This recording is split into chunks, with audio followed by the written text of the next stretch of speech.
Adventure Time's 10th season is perhaps more of a truly mixed bag than any other in the franchise. While other batches of episodes, such as Season 6, might have higher highs and much lower lows, Season 10 is unique in the fact that it's truly kind of a toss-up whether or not any episode is going to be one of the best the show ever produced, or just a really weird end to a character story that kind of feels like it misses the mark. But out of all of those episodes, including the 2 that I've covered on this channel and the finale, which continues to age well, none other has stuck with me quite as much as the penultimate outing of the show's last season, Temple of Mars, an episode that sets up the last 20 or so minutes of the original series with some genuinely fascinating sequences. And that's what we're talking about today. In this video, we're going to go through all 11 minutes of perhaps my favorite character's best appearance in the franchise, discuss all the symbolism in the Mind Maze, and the development of the long-ignored dynamic between Germain and Finn, and talk about how the Temple of Mars depiction of Betty sets up both her actions in the show's finale, as well as her appearances throughout Fiona and Cake. Jake, you're back! I've missed you so much. Oh.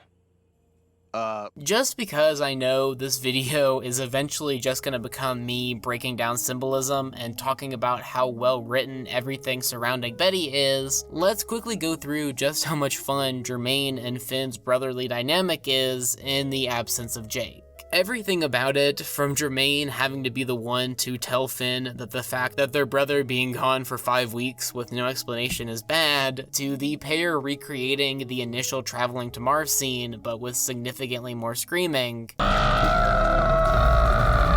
to Germain nervously talking over everything until they make it to their destination, to my favorite joke in the episode regarding Finn's bald head. Every single thing about these two in the episode is this fantastic blend of hilarity and genuine sweetness, and somewhat makes up for the fact that they've had such limited interactions with each other throughout the rest of the series. As the pair make their way to Mars, we get reacquainted with 2 of my personal favorite characters in the entirety of Adventure Time, being Normal Man, nay, King Man.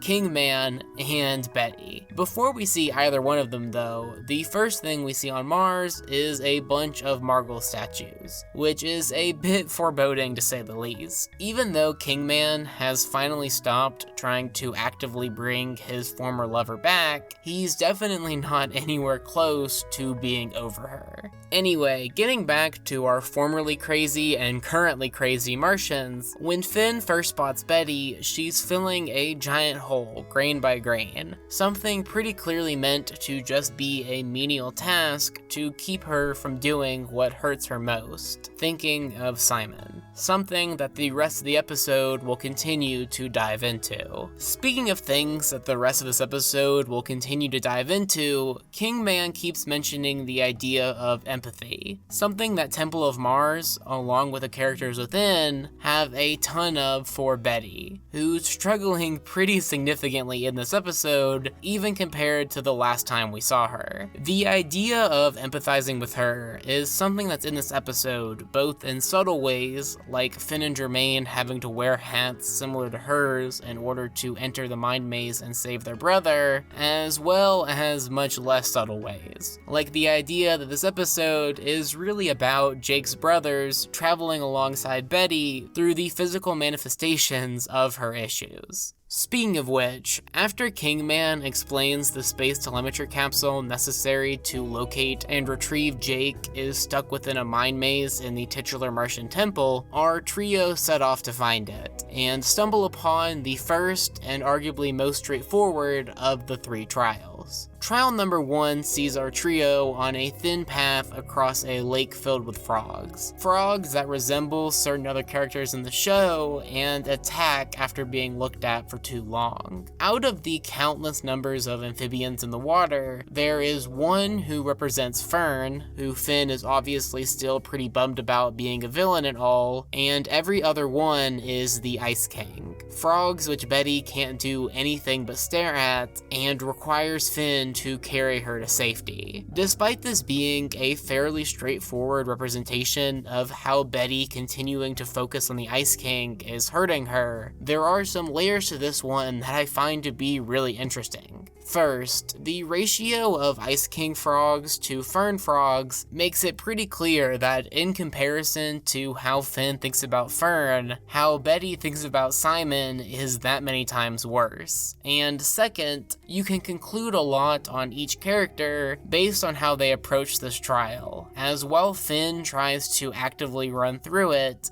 Betty does nothing but open herself to being hurt. Before the second one, Jermaine points out that none of the trials in the Mind Maze are applicable to him, something that he takes as somewhat of an insult, but considering that Finn doesn't have anything specific in there besides one tiny fern frog, I think this is more representative of the fact that Betty's issues are just that severe, that it prevents anybody else from being represented in the trials. Anyway, moving to trial number 2, as it sees Betty trying to fix an equation while Ice Thing from Ooh 1000 Plus continues to change the numbers, with the solution of this one ending up being Finn smashing through the chalkboard. As seen in the finale, Ice Thing is the physical representation of the crown and its effects on Simon, something that Betty seems to realize by her tone when Finn tells her that the numbers are being altered. He's changing. Oh no. No matter how much fixing of the crown that Betty tries to do, the only actual way to fix Simon is to entirely destroy the crown magic within him, just as Finn does with the chalkboard, and just as Betty ultimately does in the next episode. While a lot of Temple of Mars feels a little bit different after Fiona and Cake, nothing quite compares to the feeling of dread as Betty, alongside Jermaine and Finn in the Void, watches a younger version of herself hours away from meeting Simon, and talking about the trip they never take. While she continues to discuss this with Jermaine, who's this episode's spiritual guide in lieu of his brother, she drops one of the hardest hitting lines in the show, as we get arguably the biggest piece of foreshadowing towards this episode's conclusion. I spent so much time dedicated to Simon, I'm not sure there's even any me left anymore. At this point, Jermaine points out that the younger version of Betty could represent something, and I think it's pretty clear what, as it's literally the last piece of her that isn't obsessed with Simon. Except that, when it breaks out of recreating the past, it also begins to talk about how to save him anyway. Even the part of Betty that should actually be disconnected from Simon, the part of her that existed long before their relationship, has been completely overwhelmed by her desire to bring him back. Ultimately, Jermaine and Finn do successfully bully Betty into changing the fate of her past self, something similar to what Simon does in Fiona and Cake. And while it does solve the puzzle, as we get the inevitably, adorably hilarious reunion of Finn and Jake, it's pretty clear that despite this entire event, that Betty still just doesn't get it. This becomes even more clear as they head outside, as while the brothers catch up, Betty and Kingman have a conversation about all the things that she should have learned in there, and ultimately all the things that she just didn't. While Betty not really growing in the Mind Maze was fairly easy to see coming, her sudden turnaround during this conversation as she brings up Golb certainly wasn't. This suddenness is best illustrated through the ending of the episode, where Kingman doesn't even get a full chance to respond before we're launched to the credits.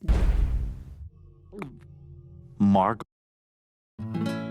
Despite what the first 10 or so minutes of this one would leave you to believe, this isn't an episode about how Betty can let go of the past and move on. This is an episode about how she can't. Despite being shown physical representations of the consequences of her obsession with trying to bring Simon back, and even eventually being straight up told by Kingman what she was supposed to learn by this, Betty just doesn't. This subversion of the typical cartoon logic that everybody can get better is partially why Betty's arc is one of my favorites in all of animation, and an even bigger part about why this episode is so spectacular. While on a first watch, this one is a pretty simple, fun little thematic romp with a big gut punch at the end, rewatching it with the knowledge of the next 6 years of Adventure Time creates this viewing experience filled with foreshadowing and symbolism like very few episodes of the show can create. While I think the main reasons that Jermaine is in this episode is to finally give him and Finn an episode, as well as filling the Jake hole this episode will inherently have, I think there is something to be said about the fact that Jermaine is pretty solidly outside of Finn's top 15 or so closest relationships, and yet his dynamic with his brother throughout this episode is more than Betty has with literally anybody. All of her friends from the past are dead, Simon might as well be, and her closest current friend is probably Kingman, who sees her as more of an experiment he's morally tasked with finding a way to fix, rather than an actual companion. Betty has nothing but the hope of Simon's return, so of course, when she's told that she should get rid of it, she just can't. As I mentioned at the beginning of this video, Betty is my favorite Adventure Time character, and while I do think I like a couple of episodes with Betty in them more than Temple of Mars, I just don't think there's any appearance of her throughout the franchise that illustrates Betty's struggle that I love so much, as well as this episode.